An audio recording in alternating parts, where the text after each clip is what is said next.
Hello, everybody. Welcome to Tips for Mortgages with Mike Parkinson from DLC Lending Centers in Campbell River. How you doing, Mike? I'm doing great. Happy New Year, Jay. Happy New Year to you as well. And I'm Jaden Bax with BRX Mortgage as of December Oh, 22nd, 2023, heading right. into 2024 with a lot of positivity on my personal business and the change I made.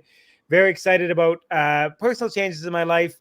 Not so excited about having two care now because it's freaking colder It's than cold crazy. everywhere in Canada, Jay. Everywhere. Yeah. Yeah, Oh, well, you know what? I personally feel that I've been targeted and I'm feeling it more than everybody else. So just that's my personal feeling about things. Like when I talk to you, I'm hitting minus 35, minus 50 with wind chill, and you're complaining about minus what did you say, minus 12? minus 15 or something. And you know what, Jay? I got to put a sweatshirt on now to go outside. I'm sure you got the wood stove just firing, eh? Oh, people are panicking out here. Like I, that's crazy. yeah, Crazy. I can remember coming out for your mom's, like it must have been 50th or That's 60th right. birthday at the Few biggest feet of snow. biggest snowfall in the history of the island, and we really learned that islanders cannot drive in snow. True. Yeah. Totally true. And Anyway, back. you guys brought it with you. Well, and that's true. The Albertans brought it out that way. Back to the topic at hand. We're going to be talking a little bit about what our predictions are for 2024. A little bit of a recap of 2023. Get into some of the things that are going on with the bond market, the jobs numbers, how immigration affects that, et cetera, et cetera, et cetera. So, why don't you start us off with I think what is the biggest news of the day? Some movement in the bond markets, but not just in the 5 year, which is what we typically follow because that kind of gives what our 5 year fix will be. But those 2 and 10 year bond yields are moving and in a pretty scary way. Yeah, like so basically what we've been seeing for the last year or so is this inversion of the 2 year. So basically, the short term money is more than the long term money. So the 2 year bond yields have been much higher than the 10 year, the longer term. And that's where the control over basically the governments have the control over the shorter money. So they think. But there's been a lot of things happening in the bond, especially just today over the last day or 24 hours. So like our 2 year, I just kind of wrote everything down here. Our 2 year bond yield dropped from 4.04 January. What is it? The 12th today? January 10th. Yeah. And it's down to 3.75. That's a big drop. That's a Yeah. big drop. So what that means is that the short term, the 2 years coming down, but the 10 years, the long term is also dropping at the same time. But the shorter term is dropping faster than the long term. So when that gets to a point where it uninverts, then that just means things aren't doing very well. As long as they continue to come down, if they're going the opposite way, then it means that everything's doing just fine. So I think we're gonna. It just happened. I just watched a bunch of stuff on it today, so it's getting really interesting. We don't know where it's gonna head, but everything I've looked at, Jay, is just there's not a lot of good signs moving forward, basically. No, not for the economy. And so, for people who don't know, like historically speaking, every recession has been kind of preempted, or what's happened before. It's this inversion of the yields, as you talked about, where the payout is more for the 2 year than the 10. Yep. As they're coming down like this, when you really start hitting those bad recessions, the 2008 financial crisis, things like that, same kind of things happens. It uninverts, but the 10 starts coming down instead of going up in the way that it's supposed to be going as well. So, like you say, we seem to be, just by kind of all indications for what the market is showing us, heading towards another financial crisis, honestly, right? And so, but it does a lot of really interesting things to the mortgage market, right? So, first of those is we've seen our first high ratio mortgage at 5 year fixed at less than 5%. There's a big bank out there offering 4.99 on a 5 year fix when you put less than 20% down. Seems like a smoking deal when the rest of the market on that is around 5.24, and kind of mid October we were closer to 5.84. Seems like we've come down 0.85% from the peak. We're really seeing things come down. Let's lock into that sub 5% 5 year fixed. Really saved our bacon. No, right? We still don't want to be locking into that 5 year fix, do we? No, and like again, we're not telling you what product to take. This is something you absolutely need, and you can't sleep at night, and something you really want. You have to understand the ramifications of getting into something like that, the potential penalties if things do when things do come down. And that's all the predictions are this year is interest rates falling. I guess the number one question is, when are they coming down and how much?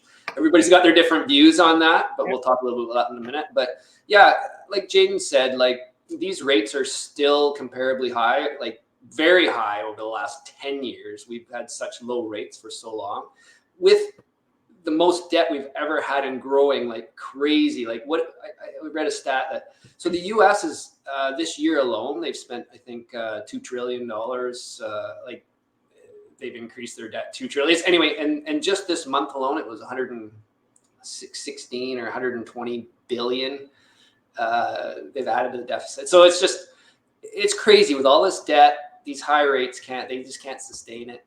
We've been talking about this for how long now, Jay? Like a year and a half. Yeah, 18 months for sure. Like so we don't know when and how low they're going to go. But a lot of my clients, I've discussed this with them. They know where things are heading. Again, there's no guarantee, but they're comfortable. And a lot of people are choosing the variable because of this right now, with the chance that when rates do fall, if they get to a comfortable point where, say, it's at 3%, they want to lock in. Perfect, right? They're comfortable with that. It's a nice low rate. So that's kind of the strategy we're taking. Yeah, absolutely. And that's a tough strategy for people to take sometimes, because it's, the variable rate right now in a high ratio is somewhere around 6.3%. So we're looking at it at 1% more than kind of what typical rates are for the 5-year fixed. But I personally see a heck of a lot more than 1% upside over the next 12 months even, right? So, when we're looking at a 60-month window where we want to make sure that we're minimizing the amount of interest that we're paying, I think in the next 12 months, we're going to be making up that 1% and more. I was on a podcast I do weekly with a realtor, just looking at the Calgary real estate market. Caught me a little bit off guard and said, when are rates going to start falling? And the more I think about it, the more I look at it, I could honestly think, and of course, this is my opinion, but I think that they're going to start in March. I think the Bank of Canada sees the writings on the wall. I also believe that they know that they waited too long to bring rates up, right? And that we're in the middle of the firestorm we're in now, because they didn't take decisive action when they should have earlier into COVID, when they saw that the spout of money was continuing to come from the government. That was the time to raise rates. So I like, if I'm given a prediction for 2024, I think that rate decision in March is one where we start to see some relief on the prime side. What are you thinking, Mike? Yeah, I would agree with you. I've always thought that.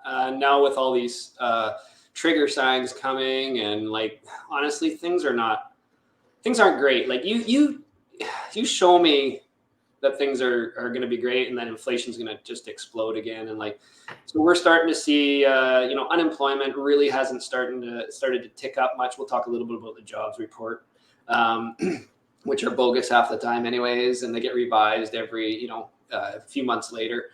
But once people start losing jobs, it doesn't matter if interest rates are 6% or 2 or 3%. If a lot of people are out of work, it's going to really hit the economy hard, right? We'll see what the retail sales numbers come in here in the next few months. It's so hard because the narrative that's been talked, all you see on there is, hey, everything's fine. The inflation numbers are coming in. They're just not getting down to where we want them. But, if you take out the mortgage interest payments and rents and all that stuff, then they're down quite low. Everybody's in a different camp. Some people think we're going to hit some, could hit deflation, and other people think, no, inflation is going to skyrocket once they start printing money, dropping rates, this and that. So it's a tough call. But it's something where you have to have a conversation about everything, right? That's happening. Yeah, absolutely. And going back to those employment numbers, like it's funny that we do that on a national level, but there's been, a ton of investment in southeastern Ontario right now, right? In terms of, the battery plants and this and that. And I know that hasn't created jobs right away, but it's interesting when you look at those unemployment numbers on a regional level. I think we stayed steady at 5.9% last time around, which, like you say, I think when you're not taking that 1.5 million immigrants that are unaccounted for into the equation, way off on our numbers. The other thing is that in Alberta specifically, we saw unemployment go up. Now, I think Alberta is an economy that reacts pretty strongly to the economic factors that are happening behind the scenes, because these oil and gas and construction and tech companies follow that stuff pretty closely, and we've seen big layoffs at some companies as they kind of prepare for what we think is coming in 2024. Well, out here, one of our big mines just laid everybody off, like 300 workers, which is huge for our community out here. Yeah. I think it's just, unfortunately, it's just the start of things. Demand destruction happens. It's going to start to filter down, unfortunately. And that, again, and we're not trying to be negative. We're just trying to give you reality. And what I'm seeing out there is people can't qualify for stuff, Jay, still. People are struggling. They're coming up for renewal. Think about how many renewals are coming up in the next year or so. So I know people are praying that rates start dropping sooner than later, especially if they're coming up for renewal this year. Housing, I'm not sure. We were talking a little bit about housing out your way, maybe going up a little bit because Alberta's, people are moving there because it's fairly reasonable. Yeah, we have crazy net migration. But if you look at, like we were talking about, I was reading, I don't know where I was reading it today, but about a house in, I think it must have been Brampton, that 2 years later sold for $600,000 less than it was purchased for. Those are crazy numbers. And we know that there was artificial inflation during COVID, but the reality of the things now are that some of those people who bought during COVID in those ultra low rate days when money was easy to get to, they can't sell. Like it doesn't matter what they do or what kind of financial difficulty we get into, they can't sell. So it's going to be a really interesting real estate market in 2024. I think there's going to be, in my opinion, a lot of opposing forces. There's going to be that push of low interest rates coming back and people thinking that they can get back in the market from that. But then that other side of things will be people who have been maybe pushed out of their house because of economic factors. And so, even though these people are pushing into the market, there's maybe a flood coming from this other side. It's really going to be interesting to see what happens to housing prices in Canada across 2024.